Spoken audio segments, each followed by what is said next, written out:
The phrase, "We war not against flesh and blood, but against powers and principalities in the heavenly realm," is derived from a biblical passage, specifically Ephesians 6:12, New Testament.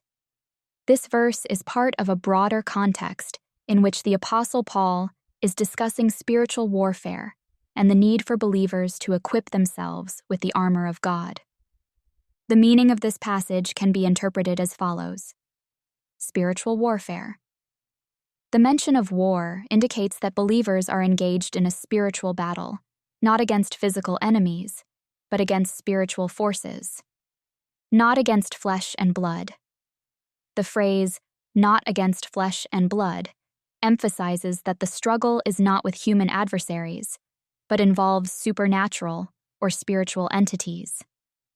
Powers and principalities.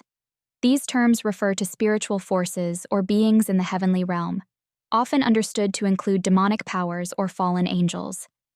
They are considered malevolent and in opposition to God's purposes. Heavenly realm. The reference to the heavenly realm suggests that the spiritual battle is taking place in the unseen, supernatural dimensions rather than on earth.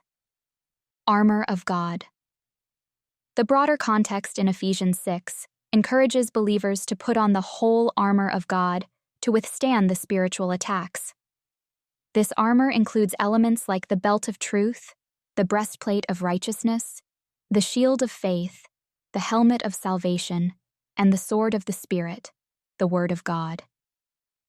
Interpreting this passage involves understanding that, in Christian theology, believers are in a constant spiritual battle against forces that oppose God's will.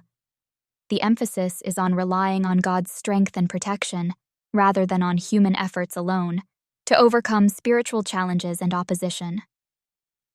Different Christian denominations and theologians may offer nuanced interpretations, but the overall theme is one of recognizing the spiritual nature of the struggles faced by believers and the need for divine protection and guidance in navigating these challenges.